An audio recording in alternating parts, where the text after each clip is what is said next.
자, 오늘 우리에게 주시는 말씀은 사무엘상 30장 말씀입니다. 1절부터 6절까지 죄송합니다. 조금 짧게 본문을 읽었습니다. 1절부터 6절까지 본문을 읽었고요. 설교의 제목은 사울의 통곡 그리고 다윗의 통곡입니다. 오늘은 통곡, 우는 얘기를 좀 할 겁니다. 울 준비들 하셨나요? 손수건 좀 꺼내시고. 사울이 울어요. 그리고 다윗이 웁니다. 오늘 본문은 다윗만 웁니다. 4절 보면 다윗과 그와 함께한 백성이 울 기력이 없도록 소리를 높여 울었더라. 이게 무슨 얘기인지 아시죠? 울 힘이 없을 때까지 우는 겁니다. 그냥 통곡하는 거예요. 나중에 가면 울 힘이 없어요. 그냥 꺼이꺼이만 하죠. 꺼이꺼이도 못해요. 그냥 계속 숨만 쉬는, 어쩌면 그 통곡이 다윗에게 있습니다. 다윗만 소리를 높여 울었던 것은 아니죠. 여러분들 아시는 것처럼 사울도 통곡하면서 울었던 적이 있습니다. 24장 보면 그런 말씀이 있어요. 24장 16절인가요? 아닙니다. 24장 제가 찾기는 찾았는데 24장 보시면 웁니다. 16절 보면 다윗이 사울에게 이같이 말하기를 마침에 사울이 가로되 내 아들 다윗아 이것이 내 목소리냐 하고 소리를 높이 울며, 여기도 사울이 소리를 높여 울어요. 오늘 본문에도 소리를 높여 웁니다. 사울도 통곡하고 다윗도 통곡해요. 또 오늘 본문 보면 다윗이 군급하다고 그러죠. 여기 어디서든가 들어봤던 말입니다. 6절 보면 백성이 자기 자녀들을 위하여 마음이 슬퍼서 다윗을 돌로 치자 하니 다윗이 크게 군급하였으나, 공급하였다는 말 들은 지 얼마 오래되지 않았습니다. 28장 15절 보면 사울이 자기 스스로 말하면서 그렇게 얘기하죠. 사무엘이 사울에게 이르되 네가 어찌하여 나를 불러 올려서 나를 분욕케 하느냐. 사울이 대답하되 나는 심히 군급하나이다. 일부러 똑같은 말들을 쓰는 거죠. 사울도 군급해요. 그리고 사울도 통곡합니다. 그리고 다윗도 군급해요. 그리고 다윗도 통곡합니다. 둘이 똑같은 자리에 갑니다. 하지만 결과는 다르죠. 사울이 어떤 결과 그리고 다윗이 어떤 결과를 맞이했는지 우리는 잘 압니다. 그래서 왜 그렇게 됐을까에 대해서 대답을 찾죠. 똑같이 군급하고 통곡하는 자리까지 갔는데 다윗은 살고 그리고 사울은 죽습니다. 하나님의 은혜를 가진 사람, 하나님의 은혜를 받지 못한 사람의 운명이겠거니라고 생각할 수도 있습니다. 하지만 꼭 그것만은 아니에요. 하나님이 은혜를 베푸시죠. 다윗에게는. 그리고 사울에게는 은혜를 베풀지 않습니다. 근데 가만히 보면 조금씩 다른 모습이 보입니다. 사울과는 달리 다윗은 오늘 본문 보면 그 하나님 여호와를 힘입고 용기를 얻었더라라고 돼 있어요. 아직 하나님이 뭔가를 응답하신 것도 아니고요. 또 뭔가 기적의 능력을 주신 것도 아니에요. 근데 오늘 보면 6절을 보면 다윗은 통곡하고 있지만 다시 또 하나님 앞에서 하나님 때문에 자기 힘을 얻습니다. 하나님이 주신 건 아무것도 없어요. 그래도 힘내서 일어나요. 하지만 사울은 힘내서 일어나지 못합니다. 그냥 푹 쓰러져 버리는 거죠. 엔돌에 있는 신접한 여인 만나러 갔다가 사무엘 만나고 그 다음에 어떻게 돼요? 그냥 놀라서 주저앉아 버립니다. 죽은 것 같이 엎드러져 버려요. 하지만 다윗은 거기서 일어섭니다. 그림이 너무 달라요. 군급하고 통곡해요. 사울은 넘어져 버리고 아무것도 못하고 그냥 내리막길을 가지만 다윗은 거기서 여호와를 인하여 힘있게 일어나고요. 그리고서는 하나님이 주시는 지혜와 능력으로 하나님이 주신 미래를 향하여 걸어갑니다. 두 사람의 길이 전혀 달라요. 전혀 다릅니다. 오늘은 그 얘기를 좀 할 겁니다. 왜 달라지는지에 대해서는 아마 짧게 얘기할 거예요. 그리고 오늘 얘기하고 싶은 거는 사울도 다윗도 그 통곡의 자리까지 같이 간 이야기, 그 이야기까지를 할 겁니다. 그래서 오늘 본문을 6절까지만 잡은 겁니다. 자, 무슨 일이 일어났나 먼저 좀 보시죠. 1절입니다. 다윗과 그의 사람들이 제3일에 시글락에 이를 때 아말렉 사람들이 이미 남방과 시글락을 침노하였는데 그들이 시글락을 쳐서 불사르고 거기 있는 대소 여인들을 하나도 죽이지 아니하고 다 사로잡아 끌고 자기 길을 갔더라. 시글락이라는 곳이 어딘지 여러분들 아시죠? 다윗이 아기스에게 받은 동네입니다. 이 동네에서 다윗이 했던 건 약간 비슷한 산적 같은 일을 했어요. 그 동네에 있는 부족들 쳐서 블레셋에 있는 아기스에게 위협이 못 되도록 막기도 하고요. 거기 있는 사람들 가서 약탈 비슷하게 해서 아기스에게 계속 갖다 바쳤죠. 아기스에게 계속 갖다 바치면서는 뭐라 그랬냐면 자기가 이스라엘 남쪽을 쳐서 그렇게 한 거라고. 사실은 이스라엘 남쪽, 유다 남쪽을 친 게 아니라 유다에게 적이 될 만한 그 더 남쪽에 있는 다른 부족들을 친 건데, 다윗은 그럴 수는 없습니다. 그러니 자기 민족을 위해서 자기 민족에게 해가 되는 그 민족들을 약탈하면서 아기스에게 물건들을 계속 가져다 주면서 자기의 안전을 보장받았습니다. 그렇게 해서 쳤던 나라들, 그런 부족들 중에 하나가 아말렉입니다. 여러분들 들어보신 적 있죠? 27장 8절에 보면 그렇게 되어 있습니다. 다윗과 그의 사람들이 올라가서 그술 사람과 기르스 사람과 아말렉 사람을 침노하였으니 그들은 옛적부터 술과 애굽 땅으로 지나가는 지방의 거민이라. 남쪽에 있는 여러 지파들, 여러 부족들을 치는데요, 그 중에 하나가 아말렉입니다. 아말렉은 굉장히 유명해요. 모세가 출애굽할 때부터, 출애굽하고 이스라엘 백성들을 끌어올 때부터 이스라엘 백성들을 괴롭혔던 사람들이에요. 전에는 한번 사울이 치러 가서 완전히 진멸하도록 치다가 왕을 살려놓고 또 좋은 양들 살려놓는 바람에 사울이 하나님에게 버림받게 된 그 원인을 제공했던 그런 사람들이 아말렉입니다. 아말렉은 끈질겨요. 사울 그리고 다윗에게 당했지만 그래도 남아있는 사람들이 있죠. 그리고 당연히 다윗에게 복수할 마음이 충만합니다. 왜냐하면 다윗이 가서 아말렉을 치면서요, 아말렉의 동네들 칠 때마다 그냥 사람들 하나도 남겨놓지 않았습니다. 왜냐하면 남겨놓은 사람들이 혹시라도 아기스에게 정보를 줄까봐, 다윗이 유다 남쪽을 친 게 아니라 아말렉을 쳤다라는 거 알려줄까봐 다윗은 가는 곳마다 그냥 그 민족들을 칠 때는 그냥 딱딱 씨를 다 말려놨어요. 그 동네에 있는 사람들 다 죽이는 방식으로 그렇게 전쟁을 했습니다. 그러니 아말렉은 얼마나 화가 나겠어요. 이 다윗 가만히 안 둘 거예요. 근데 다윗이 전쟁을 정말 잘하죠. 사울은 천천히요, 다윗은 만만해요. 우리가 아는 것처럼 다윗은 계속 전쟁에 나갔다가 들어온 사람입니다. 전쟁에 나갔다가 들어와요. 그 얘기는 승리한다는 얘기입니다. 전쟁에 나갔다가 들어와요. 한 번도 진 적이 없는 사람이 다윗이요. 다윗이 얼마나 싸움을 잘하는지 그 무용담이 나오지는 않습니다. 하늘을 나르는지 칼을 어떻게 하는지는 잘 몰라요. 우리가 싸우는 거, 다윗이 싸우는 거 딱 한 번 봤을 뿐입니다. 골리앗과 싸울 때 물맷돌 던져서 팍 맞추고 쫓아가서 골리앗의 칼로 그 목을 자른 거, 그것밖에는 몰라요. 정말로 전투에서 다윗이 어떻게 싸우는지는 우리는 모르지만 쭉 이야기를 읽어보면요, 그 불황자 같았던 사람들, 쫓겨난 사람들 600명을 데리고 다니면서요, 한 번도 전쟁에 진 적이 없어요. 가는 데마다 이깁니다. 가는 데마다 이겨요. 굉장한 군사 지도자일 거고, 그리고 하나님이 물론 도우셨기 때문이죠. 왜? 저기 조그만 동네 베들레헴 2세의 8번째 아들이 무슨 무술을 배웠으면 얼마나 배웠고 병법을 배웠으면 뭘 배웠었겠습니까?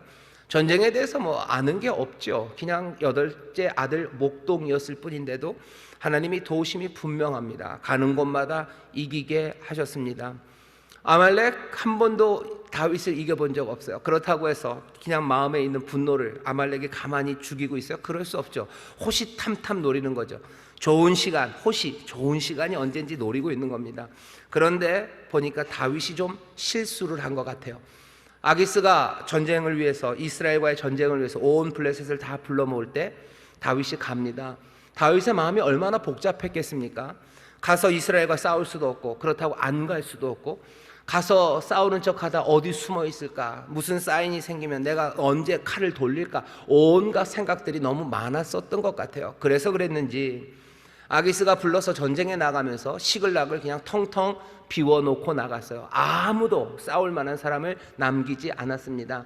여러분들 기억나시나요? 전에 나발이라는 그 바보 나발을 치러 갈 때, 나발을 너 끝났다, 칼 차라. 그리고 다윗도 칼을 차고 갈 때, 그때만 해도요, 나발이라는 별것 아닌 그 사람 치러 갈 때도 다윗이 어떻게 해요? 200은 소유물 근처에 남겨놓습니다. 200은 남고 400만 가자. 왜? 여기 있는 거 지켜야 된다는 걸 알아요. 그냥 분노에 쌓여가지고 와 그냥 가자, 그렇게 어리석고 머리가 뜨거운 사람이 아닙니다. 다윗은 그러니 딱 나눠야 될 거 나누고 갈 사람들 딱 가고 그렇게 해요. 시글락을 비워놓고 갈 리가 없어요. 왜? 지금 자기도 알죠. 이 남쪽 사람들을 몽땅 다 그렇게 쳐놔서 가는 곳마다 그 부족들을 다 죽여놨는데, 이 사람들이 시글락에 있는 다윗의 사람들을 좋게 볼 리가 없어요. 틈만 나면 어떻게 해보려고 몸부림들 치고 호시탐탐 노리고 있다는 걸 다윗이 왜 모르겠습니까? 그런데 마음이 너무 복잡했었던 것 같아요. 원래 마음이 복잡하면 빠지는 일이 많습니다. 평소에는 그런 일 없는데 뭐가 마음이 분주하고 걱정이 많으면 여러분들도 실수할 때 많으셔요. 그죠? 그럴 때는 이상하게 핸드폰을 어디죠? 냉장고 안에 둘 때도 있고요. 뭐 이상한 거 합니다. 뭐 옷도 제대로 입은 줄 알았는데 아니에요. 여기 그룹프 여전히 말고서 밖에 나가시는 거예요. 왜? 마음이 급하면 그래요. 마음이 산란하면. 근데 지도자는 사실 그러면 안 돼요. 그리고 이 상황은 전쟁의 상황입니다. 죽고 죽이는 상황이에요. 그러니 이건 핸드폰 어디다 두고 그룹프 말고 나가는 것과는 훨씬 더 다른 일입니다. 그런데 안타깝게도 지금 다윗이 그렇게 했어요. 호시탐탐 노렸던 아말렉이 그 기회를 놓칠 리가 없습니다. 그냥 쳐들어오는 거죠. 쳐들어와서 아말렉이 자기들의 복수를 위해서 몽땅 다 죽일 것 같은데 아말렉은 또 그러지도 않아요. 거기 있는 모든 대소 여인들을 죽이지 않고 다 사로잡아 갑니다. 그리고 어린아이들까지 다 데려가요. 왜? 뭐 자비로워서 아말렉이 은혜가 많아서요? 아니요. 이 사람들은 이거 잡아다가 팔아먹을 생각하는 거죠. 애굽과 구술, 그 뭐 통로, 교역로 안에 있는 사람들이 아말렉 사람들은 장사하는데 아주 능력이 많은 사람들인 것 같습니다. 어디 촌에 있는 사람들은 물건을 팔고 어떻게 하는 거에 대해서 별로 계산이 없어요. 그러냐 복수하면 그냥 끝낸다고 생각하지만 아말렉 사람들은 아닙니다. 잡아다가 몽땅 다 데려가서 팔아 넘기면 돼요. 그러면 복수도 되고 자기들에게 경제적인 유익도 됩니다. 그러니 잡아갔어요. 몽땅 다 잡아가고 그리고 가져갈 수 없는 것들은 다 태워버립니다. 약탈이죠. 불태우고 사로잡아간 그 시글락 폐허가 돼버렸어요. 사울이 한 거와 반대로 했던 그 일들을 다윗이 했었었는데 결국은 자기가 털을 잡았던 시글락이 이제 그렇게 되어버렸습니다. 몽땅 다 불타고 약탈당하고 다 빼앗겨갔어요. 600명의 사람이 이제 안심을 하면서 오는 거죠. 아기스에게서 딱 돌아올 때 얼마나 마음이 좋았어요. 오, 다행이다. 하나님이 우리를 도우셨네. 이거 봐, 내가 좋은 일 있을 거라 그러지. 그래서 서로 막 끽끽거리면서 자기 동네로 왔는데 자기 집에 와보니 뭐예요? 자기 부인들은 다 잡혀가 있고 아무도 없고 불탄 냄새들, 그리고 어쩌면 몇 명 남은 사람들의 눈물만 거기에 있습니다. 이 일이 있고 나서 도대체 어떤 일이 벌어집니까? 모두가 다 울 수밖에 없죠. 모두가 다 통곡합니다. 다윗이 통곡해요. 그와 함께한 백성이 울 기력이 없도록 소리를 높여 통곡하죠. 하지만 이 슬픔이 지나고 나면요, 분노가 밀려옵니다. 그냥 그 슬픔에 통곡을 했지만 가만히 보니까 이게 어떻게 되는 거예요? 이 분노가 어디로 향합니까? 다윗을 향해 갑니다. 어쨌거나 다윗이 지도자예요. 시글락을 무방비로 놔뒀던 거, 당연히 다윗의 잘못입니다. 왜 이랬냐는 거죠. 다윗 왜 이랬냐는 거죠. 이 일 어떻게 책임질 거냐는 거예요. 그리고는 돌로 치려고 합니다. 돌로 치려고 하는 그 상황이에요. 그 상황에서 오늘 보면 아주 짧습니다. 6절 보면 백성이 각기 자기 저들을 위하여 마음이 슬퍼서 다윗을 돌로 치자 하니, 그 다음 이야기는 뭐예요? 다윗이 크게 군급하였으나 그 하나님 여호와를 힘입고 용기를 얻었더라. 통곡했어요. 그런데 그 다음에 아주 바로입니다.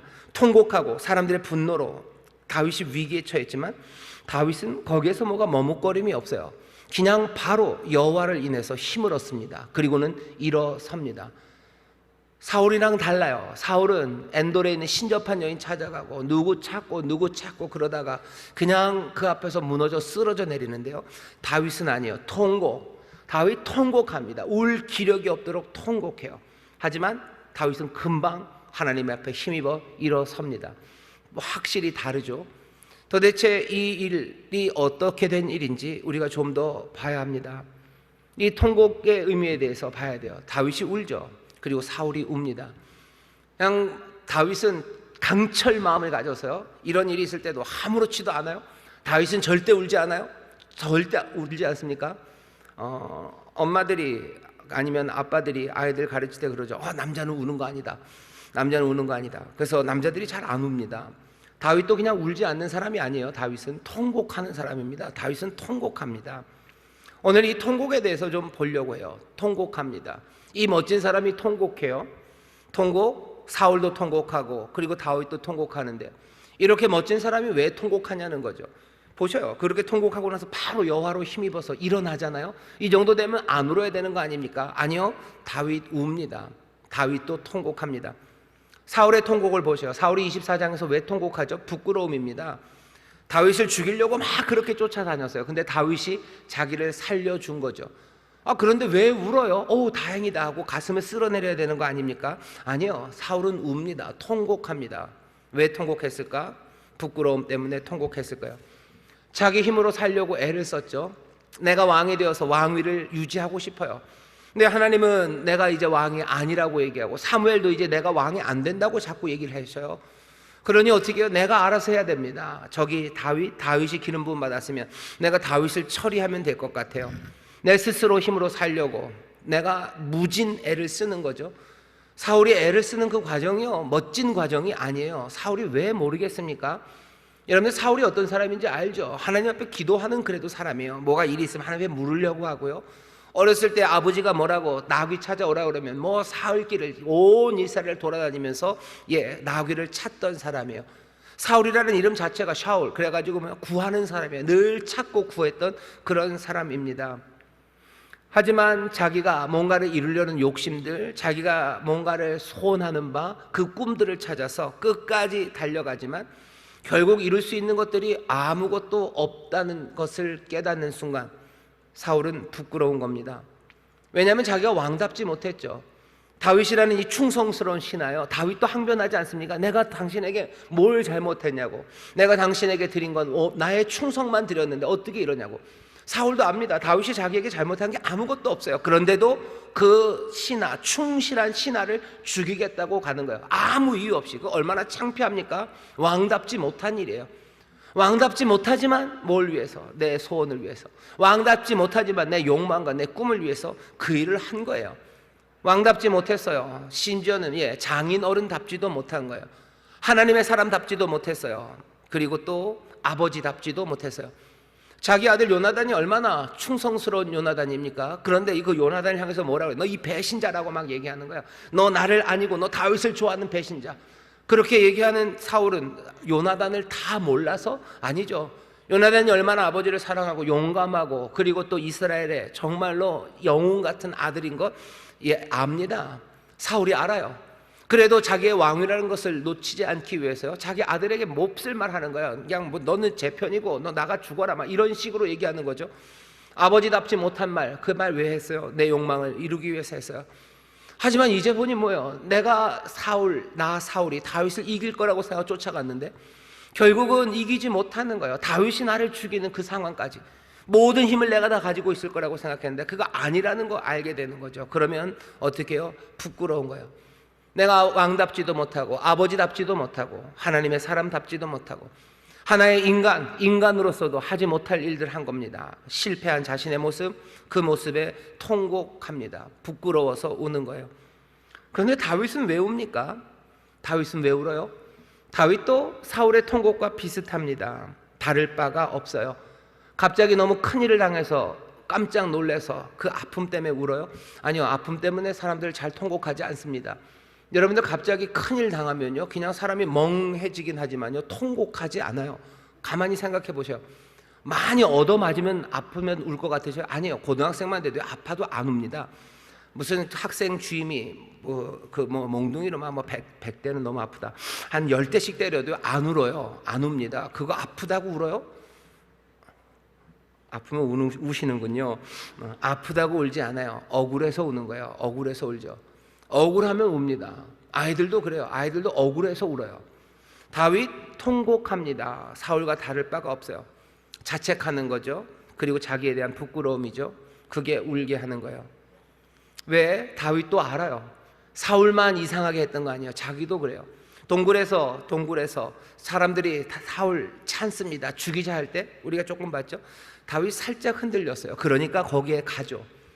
죽일까 하는 마음이 있습니다. 그러지는 않았지만 그건 부끄러운 일이에요. 블레셋으로 가야 되는 거, 그거 부끄러운 일입니다. 자기도 알아요.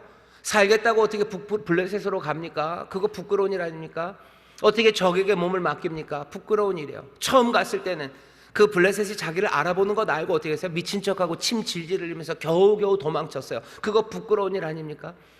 그냥 어떻게 달려 도망가든지, 그래 나 다윗이다 나 잡아봐라 하면서 어떻게 했었어야 되는 거 아니에요? 근데 미친 척하고 침을 흘리며 도망가요. 하나님이 도우신 거고, 다윗이 지혜롭게 한 일은 맞습니다. 하지만 다윗이 이걸 왜 모릅니까? 부끄러운 일입니다. 부끄러운 일이에요. 어제 밤에 갑자기 잠을 자려고 하는데 여름이 되면요, 저희 집은 다 한 방에서 잡니다. 에어컨 하나를 틀어놔야 되기 때문에. 그 둘째 녀석이 시험 때예요. 그래서 이제 늦게 한 새벽 한 2시쯤 됐나, 그래서 갑자기 잘래다 말고 뭘 어떻게 했는지, 무엇 때문에 그러는지 갑자기, 아빠 왜 그랬더니, 저는 옛날에 태어났으면 독립군이 됐을 것 같아요. 그래서 왜 그러냐 그랬더니, 자기는 아무리 생각해도 독립투사가 됐을 것 같대요. 그래서 왜 그랬더니, 그렇게 뭐 나쁜 일 있으면 뭐 고문당하고 아프고 그래도 나는 그거 해야 될 것 같대요. 난 그런 사람인 것 같대요.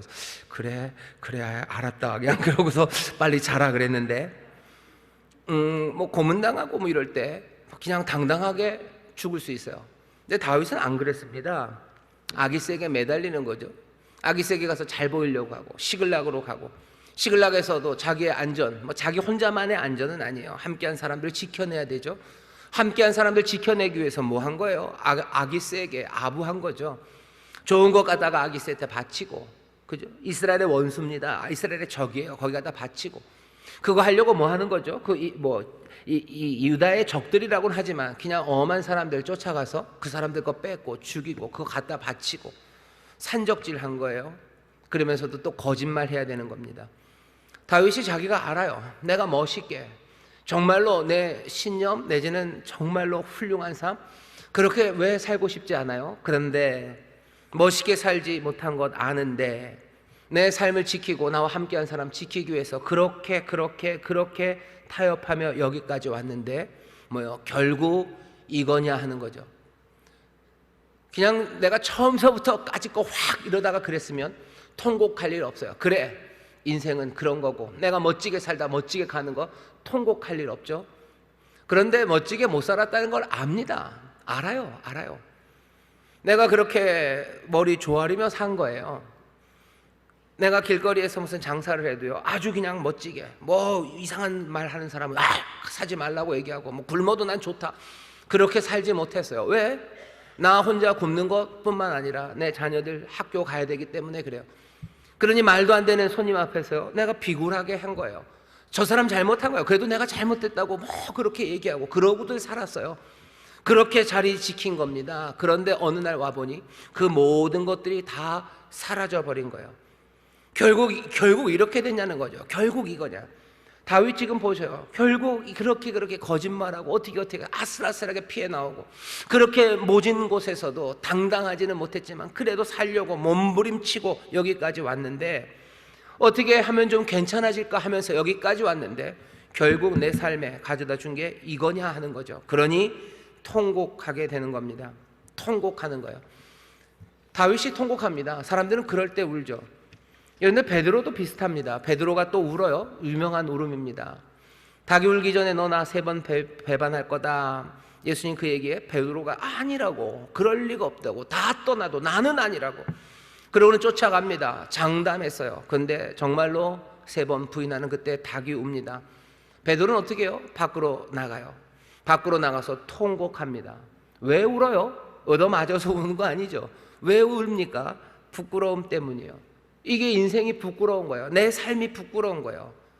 운다는 건 이 부끄러움은 역부족, 그것이 거기에 담겨져 있습니다.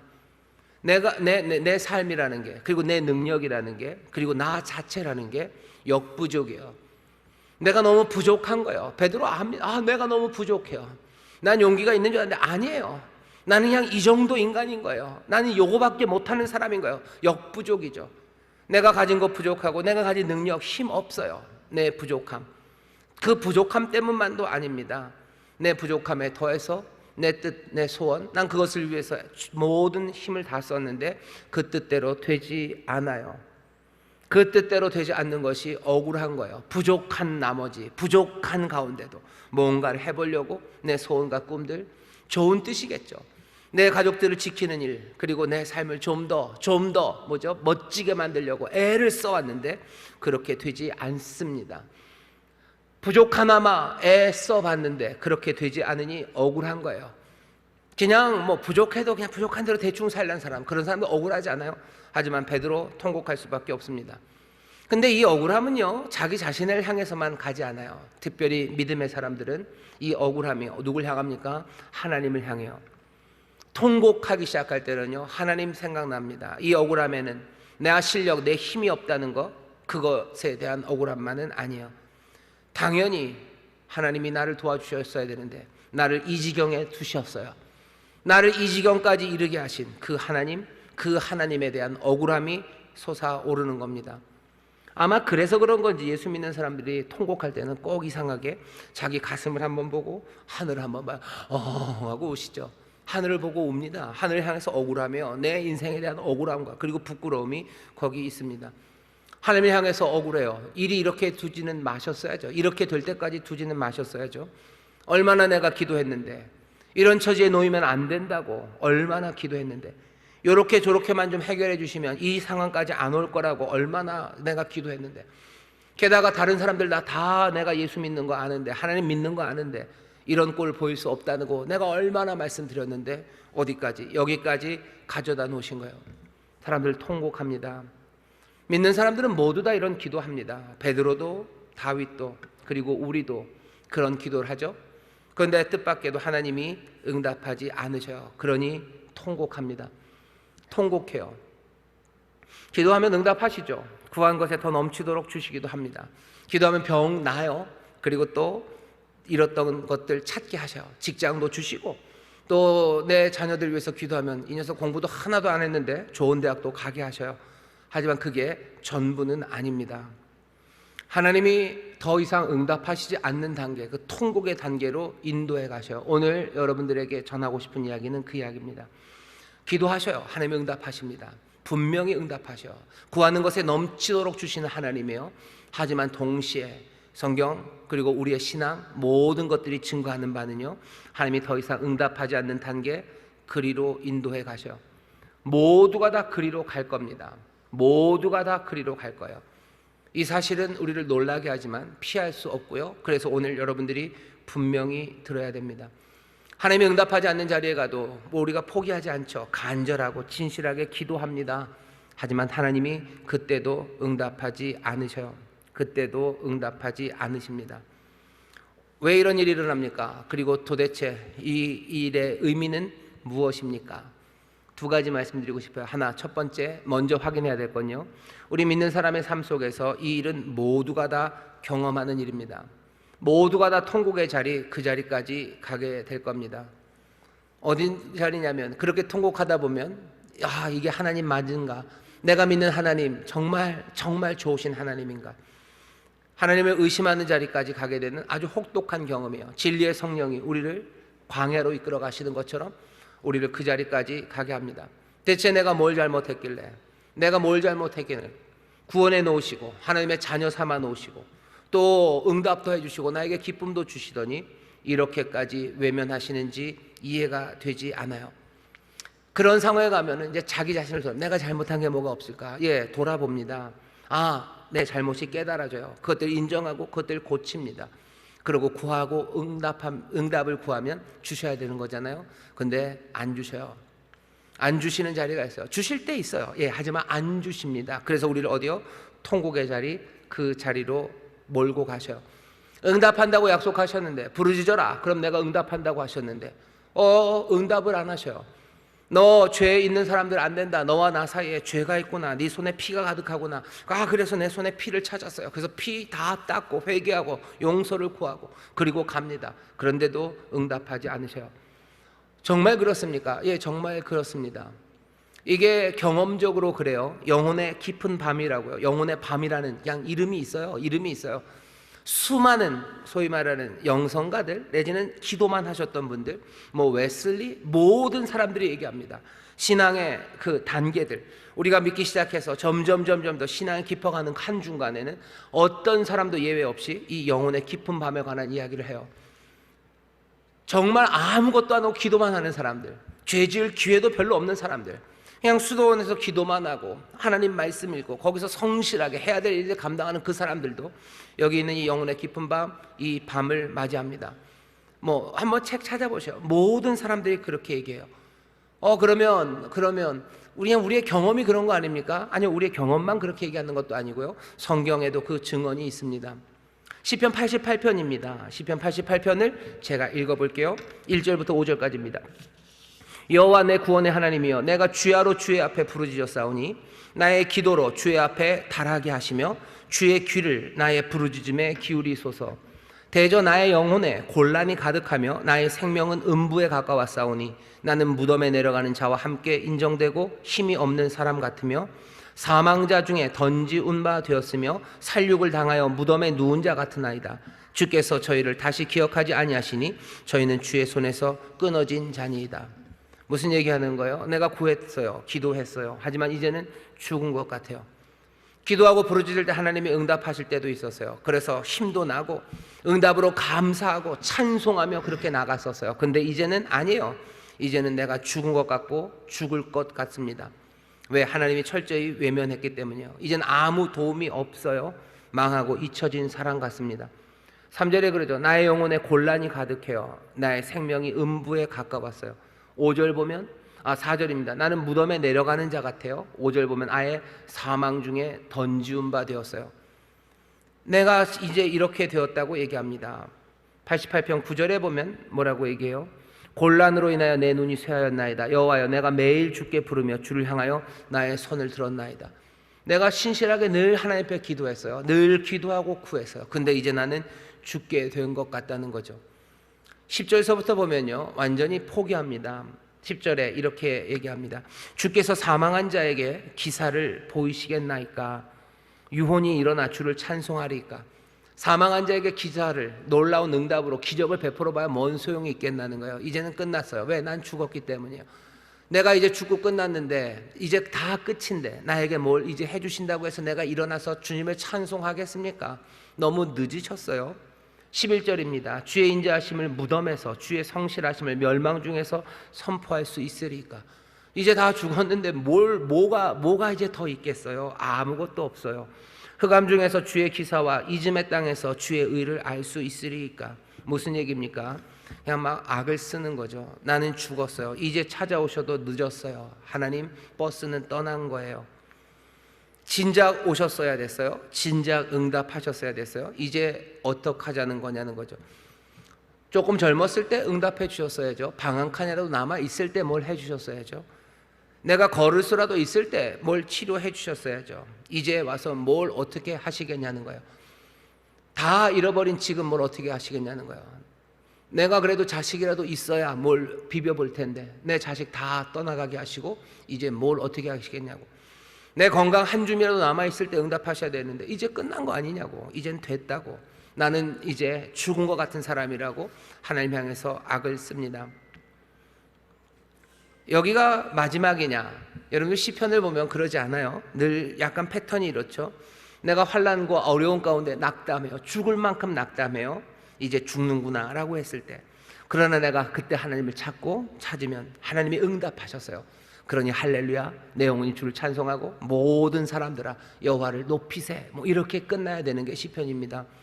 근데 시편 88편은 그렇게 끝나지 않습니다. 13절에서부터 18절까지가 마지막인데요. 읽어보겠습니다. 어떻게 끝나나? 여호와여, 오직 주께서 내게 부르짖사오니 내가 주께 부르짖사오니 아침에 나와 주의 기도가 주의 앞에 달아나이다. 하지만 여호와여, 어찌하여 나의 영혼을 버리시며 어찌하여 주의 얼굴을 내게 숨기시나이까? 내가 소시부터 곤란을 당하여 죽게 되었사오며 나의 두렵게 하심을 당할 때 황망하였나이다. 주의 진노가 내게 넘치고 주의 두렵게 하심이 나를 끊었나이다. 이런 일이 물같이 종일 나를 애우며 함께 나를 둘렀나이다. 주께서 나의 사랑하는 자와 친구를 내게서 멀리 떠나게 하시며 나의 아는 자를 흑암에 두셨나이다. 여기가 끝입니다. 뒤에 뭐가 좀 나와야 되죠. 그래도 하나님이 나를 도우시고 나는 기쁨으로 주께 나아간다. 낭망한 모든 사람들과 나와 함께 노래하세. 주는 우리의 선하신 목자시고, 이렇게 끝나야 될 것 같은데 아니요. 시편 88편의 끝은 그냥 두려움, 흑암, 진노, 이것으로 툭 하고 끝납니다. 하나님이 나를 버리셔서 나는 끝난 거예요. 통곡하고 울고, 그리고 그 슬픔 가운데 시편이 끝나요. 이상하죠? 이거 왜 이게 끝입니까? 아니요, 끝이 아닌 걸 우리는 알아요. 시편 88편 이 노래를 그냥 세상 다 버린 사람들, 하나님의 은혜 다 버리고 이젠 끝났다고 이 노래를 죽은 사람이 부르는 게 아니죠. 지금 이 노래는 누가요? 산 사람들이 부르는 노래입니다. 이 노래는 하나님의 백성들이 하나님 앞에서 부르는 노래예요. 그 얘기는 이 노래를 부르는 사람들도, 이 기도를 하는 사람들도요, 하나님이 끝내지 않았다는 걸 알아요. 그런데 끝내지 않고 구원하셨다는 걸 알면서도 시편 88편을 여기서 맞춰 놓은 이유는 왜 그렇습니까? 결국은 하나님이 돌아보시고 승리를 주셨다는 걸 알면서도 이것을 여기서 딱 끝내놓고요, 그 뒤에 승리의 이야기를 붙이지 않은 것은 다른 이유가 아니에요. 다윗도 울고 사울도 울고 베드로도 울고 우리의 인생에 이 눈물과 통곡과 어둠의 시간, 이 시간이 있다는 거, 이거 말해주는 거예요. 여기서 그냥 툭 끝나요. 여기서 툭 끝납니다. 통곡의 시간들이 있습니다. 우리 신앙의 여정에서 이 영혼의 깊은 밤, 이 밤이 있다는 거예요. 여기 있다는 거예요.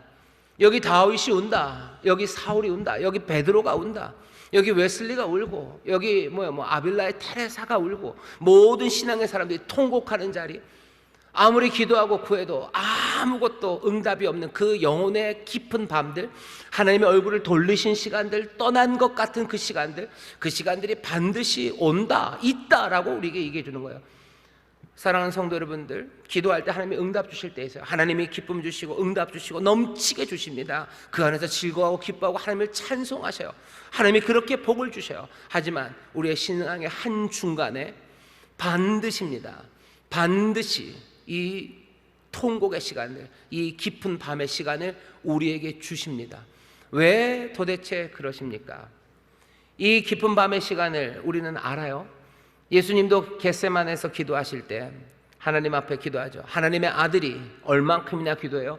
땀방울이 핏방울이 되도록 기도해요. 여러분, 정말로 독생하신 하나님의 아들입니다. 그분, 오직 한 분 아들이신 그분이, 그 하나님이 땀방울이 핏방울이 되도록 기도하시고 부르짖었어요. 여러분들은 기도하시다가 땀방울이 핏방울이 될 만큼 기도하신 적이 있으신 분도 있으실 수 있어요. 예, 있습니다. 정말로 땀방울이 핏방울이 뚝뚝 떨어지는 게 아니라 정말로 간절히 기도해가지고요, 정말로 진이 다 쏟아지고 막 그렇게 돼요. 예, 그렇게 간절하게 눈물로 기도하시는 분들 있어요. 피를 토하며 기도하시는 분들 계셔요. 하지만 여기 하나님의 아들이 땀방울이 핏방울이 되도록 간절히 부르짖어요. 그 기도에 하나님이 대답하십니까? 하나님 한마디도 대답하지 않으세요. 한마디도 대답하지 않으세요. 하늘에 구름 하나 띄우지 않으세요. 음성 하나, 마음에 세미한 음성, 아니요, 없습니다. 겟세마네에서는 하나도 대답하지 않으셨어요. 아주 전면적으로 외면하셨어요. 돌아보지 않으셨어요. 겟세마네에서만 그런 거 아니에요. 십자가에서 예수님이 엘리 라마 사박다니, 나의 하나님 어찌하여 나를 버리시나이까 라고 외쳐요. 이게 그냥 예수님께서 십자가에서 해야 되는 대사예요? 대본에 써있기 때문에 그냥 하나 읽으신 거예요? 아니죠. 정말로 버림받았기 때문에 엘리 라마 사박다니, 나의 하나님 어찌하여 나를 버리시나이까. 그리고는 대답이 있어요? 없어요. 그 다음에 아는 거면 버리셨군요. 하나님 나를 버리셨군요. 하나님이 우리의 통곡에 대답하지 않으셔요. 우리를 버리신 것 같고 떠나신 것 같습니다. 하지만 여러분들 꼭 기억하셔요. 예수님의 겟세마네와 십자가를 기억하셔요. 예수님이 십자가에서 버림받으셨어요. 그리고 예수님의 그 버림받으심으로, 왜 버림받으십니까? 우리의 버림받음을 하나님의 아들이 이제 그거 바꿔내시려고 하는 거예요. 채찍에 맞으심으로 우리에게 나음을 주신 것처럼, 우리를 위하여 죄가 되심으로 우리가 하나님의 의가 되게 하신 것처럼, 하나님께 버림받으심으로 이제는 우리가 버림받지 않게 하신 거예요. 하나님의 아버지와 아들이 떨어질 수 있습니까? 떨어질 수 없는 것을 우리에게 주시려고 하나님과 하나님의 아들은 떨어지셨어요. 버림받으심으로 우리는 이제 더 이상 버림받지 않습니다. 분명히 하나님은 우리를 버리지 않으셔요. 우리가 통곡의 자리에 있을 때도 하나님은 우리를 버리신 것 아닙니다. 절대 버리신 것 아니에요. 하지만 그 어둠의 시간을 우리에게 가져다 주셔요. 왜 그러셔요? 버린 거 아니시면서 왜 대답 안 하시는 거예요? 버린 거 아니시면서 왜 얼굴을 돌리신 것처럼 우리에게 그렇게 하신 겁니까? 분명히 기억하세요. 하나님 우리를 버리신 거 아니에요. 떠나신 거 아니에요. 그냥 영혼의 깊은 밤입니다. 밤이 너무 어두워서 보이지 않아요. 그럼 하나님 그 장막을 거두셔야 되는 거 아닙니까? 아니요, 거두지 않고 그렇게 두셔요. 대답하실 수 있어요. 우리의 손에 피가 가득해서도 아니에요. 그 피 다 닦았어요. 예, 하나님 함께 하시는 거예요. 아니요, 그래도 대답하지 않으십니다. 이리로 분명히 몰고 가십니다. 왜 그러시는데요? 도대체 왜 그러시는 건데요?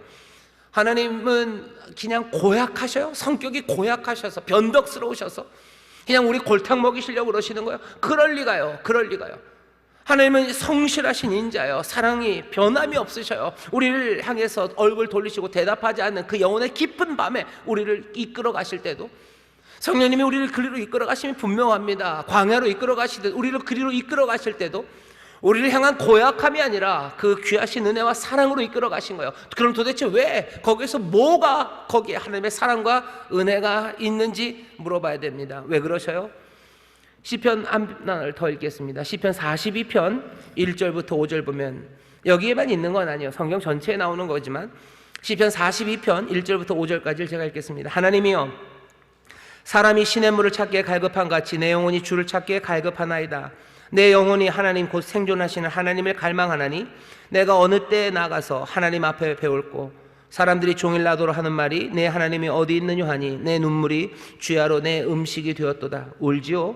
내가 전에 성의를 지키는 무리와 동행하여 기쁨과 찬송의 소리를 바라며 저희를 하나님의 집으로 인도하였더니, 전에는 기쁨이 가득했어요. 기도에 응답이 있고 감사가 있고, 그래서 간증하고 사람들 여기 좋으신 하나님께로 가자고 그렇게 했던 내 삶입니다. 하지만 지금은 눈물이 내 음식이 되었어요. 이제 이 일을 기억하고 내 마음이 상합니다. 전에는 응답하시더니 지금은 나로 갈급하게 찾게 하시는 거예요. 사슴이 시냇물을 찾게 갈급하듯이 내 영혼이 주를 찾습니다. 찾아요. 왜? 계시지 않으니까 찾아요. 전에는 응답하시더니 어디 가셨냐는 거죠. 5절입니다. 내 영혼아, 내가 어찌하여 낭망하여 어찌하여 내 속에서 불안해하는고. 너는 하나님을 바라라. 그 얼굴의 도우심을 인하여 내가 오히려 찬송하리로다. 뭘 찾아요? 하나님을 바라기 시작하는 거예요. 하나님을 바라요. 하나님을 찾기 시작해요. 여러분들 이 말에 귀를 좀 기울이셔야 됩니다. 왜 이런 일이 일어나고 왜 도대체 그러시는 겁니까? 다른 이유는 없어요. 그 영혼의 밤을 지나게 하시는 건요, 하나님이 우리에게 주시는 것, 그리고 하나님이 행하시는 것, 그것에서 우리의 모든 관심을 하나님 자신에게로 돌리려고 하는 거예요. 하나님을 찾으라고 하는, 하나님을 찾으라고.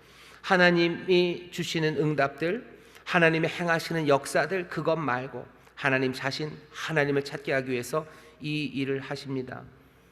결국은 우리를 어디까지 몰고 가시려고 하는 거예요? 나 병 안 나아도 좋습니다. 잘 살지 않아도 좋아요. 나 굶어도 좋아요. 내게 하나님만 계신다면, 하나님이 나를 돌아보신다면 나는 아무래도 좋다고 거기까지 나가게 하시는 거예요. 응답 안 하셔도 좋아요. 안 하셔도 좋아요. 내 병 안 고쳐주셔도 좋아요. 내 자녀들 길 안 열어주셔도 좋아요. 왜 안 열어주셔요? 그러니 나는 하나님을 미워합니다가 아니라 아니어도 좋아요. 난 하나님만을 바라보고 하나님만을 찾고 하나님만이 내 모든 것 됩니다 라고 나가는 데까지 이끌어 가시려고 하는 거예요. 하나님은 우리에게 요구하시는 거예요. 다른 거 아닙니다. 너를 달라는 거죠. 너를 달아라. 마음을 다하고 성품 다하고 힘을 다해서 나를 사랑해라. 네 모든 것으로 그냥 나를 사랑해라. 그게 하나예요. 왜? 하나님도 우리에게 나를 사랑하는, 내 모든 것들을 내어주고 네가 나를 사랑하기를 바라는 거예요. 내가 만들어주는 것들 말고 너 나 사랑하기를. 왜? 나도 너를 사랑하기 때문에 그래요. 하나님은 우리에게 우리가 한 것들, 우리가 하는 일들, 그것 때문에 사랑하지 않아요. 하나님은 뭐요? 우리를 사랑하셔요. 하나님도 바라시는 거죠. 너도 나를 사랑하기를 바라는 거예요. 내가 주는 것, 그리고 내가 행하는 일 말고 너 나를 사랑하기를. 그러니 구하는 것에 주시지 않아요. 나만을 찾기를 바라시는 겁니다. 사랑과 믿음의 대상으로 우리를 요구하신 하나님이, 우리도 하나님은 우리의 사랑의 대상임을 고백하며 주님 앞에 나오기를 원하는 거예요. 주님만을 원합니다. 찬양했죠. 주님만을 원합니다. 원합니다. 내가 주님만을 사랑하는지, 주님만을 사랑하는지, 그 영혼의 밤으로 가게 하셔요. 그래서 내가 주님만 사랑하고 주님만이 내 삶의 힘이 되고 소망이 되기 시작하는 그 밤을 통과한 그 믿음이, 그 믿음은 뭐예요? 내가 주님만 사랑해요. 주님이 나의 소망이에요. 물론 그 밤을 지나는 시간은 고통스럽습니다. 그러나 하나님은 성도들을 이리로 몰아가셔요. 왜? 정말로 귀한 영혼들과 사랑하기 위해서요. 사랑 안에 거하기를 위해서요. 정말로 사랑하기 때문에 우리를 그리로 몰아가시는 거예요. 고약해서 그러신 거 아니에요. 한번 당해봐라 그러는 거 아니에요. 내가 얼마나 귀한지 니들이 알아야 돼. 아니요, 그런 거 아닙니다. 하나님이 하나님을 사랑하는 자리로 나가게 하기 위해서 그 영혼의 밤을 지나게 하시는 거예요. 여러분들이 잘못해서 그런 거 아니에요. 여러분들을 넘어뜨리려고 하시는 거 아니에요. 영혼의 밤이 나에게 왔을 때 내가 뭘 잘못하고 미움받았구나. 아니요, 하나님이 사랑하셔서 그리로 인도하시는 거예요. 나를 돌아보면 내 잘못을 다 체하고 내가 전심으로 주를 찾는데 이제 더 주께서 우리를 그 사랑으로 인도하시려고 그리로 데려가십니다. 영혼의 깊은 밤, 그 통곡을 두려워하지 마셔요. 그리고 그 시간들 의심하지 마셔요. 의심하지 마셔요. 광야에서 고난이 길어질 때 의심하지 마셔요. 그 영혼의 밤이 길어질 때 의심하지 마셔요. 시험에 들지 마셔요. 시험에 들지 마셔요. 그리고 어떻게 해요? 오직 하나님을 다시 신뢰하는 그 길로 다시 나아가야 합니다. 하나님께서 우리가 하나님을 더 깊이 알고 또 하나님은 더 깊이 우리를 찾아오십니다. 우리가 너무 귀하고 귀하게 구원하신 하나님이 더 깊은 사랑, 더 복된 삶으로 인도하시는 과정입니다. 이 영혼의 밤을 잘 지나는 사람들은요, 아직 아무것도 주어지지 않아도 아니 있는 것이 다 사라져도 주 하나님으로 인해 힘을 얻습니다. 오늘 다윗을 보셔요. 6절에 뭐 이루어진 게 있나요? 아무것도 없어요. 시글락 여전히 폐허에 불타있고 모든 가족들 자기의 두 아내까지 다 빼앗기고 백성들 함께했던 믿었던 그 사람들 그 녀석들은 나에게 돌을 던지려고 하는 그런 상황이에요. 그런 상황에서도 이 통곡을 지난 이 다윗은 어떻게 합니까? 여호와를 인하여 힘을 얻습니다. 그냥 여호와를 인하여예요. 여호와께서 무슨 사인을 주신 것도 아니고 능력을 주신 것도 아니고 뭔가 응답을 하셔서 뭐가 온 것도 아니에요. 무슨 도움을 주는 응원군이 온 것도 아니에요. 그냥 여호와를 인하여 힘을 얻습니다. 오늘 본문 6절을 보셔요. 다시 읽겠습니다. 백성이 자기 자녀들을 위하여 마음이 슬퍼서 다윗을 돌로 치자 하니 다윗이 크게 군굽하였으나 그 하나님 여호와를 힘입고 용기를 얻었더라. 아무것도 손에 잡힌 거 없어요. 온 것 없습니다. 하지만 여호와를 인하여 용기를 얻어요. 그리고 힘을 얻어 일어섭니다. 영혼의 밤을 지난 사람들은 그렇게 돼요. 하나님만을 사랑하기 때문에 내게 눈에 보이는 것 없고 손에 잡히는 것 없고 심지어는 내게 기도한 것에 응답이 없을지라도 여호와를 힘입고 일어설 수 있는 사람들, 그 사람들이 참된 믿음의 사람들입니다. 영혼의 밤을 지난 사람, 참된 신뢰, 그 믿음을 얻습니다. 여러분들 하박국의 말씀을 잘 아실 거예요. 무화과 나무 뭐 이러면서 나오는 찬양 아시죠? 하박국 3장 17절입니다. 비록 무화과 나무가 무성치 못하며 포도나무에 열매가 없으며 감람나무에 소출이 없으며 밭에 식물이 없으며 우리의 양이 없으며 외양간에 소가 없을지라도 아무것도 없어요. 하지만 나는 여호와를 인하여 즐거워하며 나의 구원의 하나님을 인하여 기뻐하리로다. 기뻐하고 그 다음이 뭐요? 주여와는 나의 힘이시라. 나의 발을 사슴과 같게 하사 나로 나의 높은 곳에 다니게 하시리로다. 아무것도 없어도 이 영혼의 밤을 지난 사람들은 하나님을 사랑하고 하나님을 신뢰합니다. 기뻐합니다. 그리고 힘있게 올라서서 나아가기 시작합니다. 하나님은 우리를 이리로 인도해 가십니다. 사울은 그 통곡 가운데 어떻게 해요? 제대로 가지 못했어요. 하지만 다윗은 그 통곡 가운데도 그 아픔 가운데도 끝까지 하나님을 신뢰하며 새 힘을 얻는 그 자리로 갑니다. 우리 사랑하는 인천순복교회 모든 성도 여러분, 특별히 오늘 수요 일부 예배에 참여하신 여러분들, 영혼의 밤이 오는 그 시간에 낭망하지 마셔요. 하나님이 우리를 버리지 않으셔. 십자가 붙잡으셔요. 그리스도가 하나님의 아들이 버림받으심으로 우리가 버림받을 모든 가능성들은 다 가져가셨어요. 하나님은 절대 우리를 버리지 않으십니다. 그 영혼의 밤에 십자가를 붙잡고 기다리셔요. 그 안에서 주님만을 바라보며 사랑하기 시작할 때 내가 하나님만을 사랑합니다. 하나님만, 주님만 사랑합니다. 그때는 이제 두려울 게 없습니다. 아무것도 없는 그 자리에서도 낙심하고 주저앉지 않아요. 여호와를 인하여 셈을 잡아 일어서고 기쁨과 소망으로 앞으로 나아갈 수 있습니다. 거기에 하나님께서 능력으로 또 더 새로운 일로 그 밤을 지난 이들에게 그 밝은 얼굴을 비추셔서 예비하신 귀하신 선물 샬롬으로 가득 차게 하실 줄 믿습니다. 기도하겠습니다. 하나님 감사합니다. 통곡하는 자리들 우리가 서게 되고 기도의 응답이 아무리 해도 없는 것 같은 그 어두운 시간들, 주여, 이 시간들에 우리 사랑하는 성도들 당황하지 말게 하시고 절대로 하나님 우리를 버리시지 않았음을 십자가 붙잡고 확인하게 하여 주시고, 그리고 모두가 이 길을 정말로 하나님이 사랑하시기에 그리로 인도하셨음을 기억하게 하시고, 주가 인도하신 길이니 성령님 함께 하심을 여러 모든 성도들이 잊지 않게 하시고, 그 영혼의 밤을 믿음으로 또 주의 은혜로 정말로 복되게 지나 나오는 우리 귀한 성도들 되게 하여 주옵소서. 아버지 하나님, 그렇게 단련하신 후에 정금같이 나오는 사람들, 아버지 그 영혼의 밤을 지난 후에 해같이 빛나는 주의 얼굴을 보며 믿음으로 서는 사람들, 손에 잡히는 것 없고 귀에 들리는 것 없어도 정말로 모든 것 다 사라지고 없어도 여호와로 인하여 우리 주님으로 인하여 기뻐하며 주님으로 인하여 힘을 얻는 사람들, 아버지 하나님 그 믿음의 사람들로 우리를 점점 더 온전케 하실 줄 믿사오니 성령님 이 모든 길에 우리와 함께하여 주시옵소서. 이 모든 일에 승리하고 주께로 더 가까이 주를 더 깊이 사랑하는 우리 모든 성도들 되게 하여 주옵소서. 감사드리며 예수님 이름으로 축복하며 기도하옵나이다. 아멘.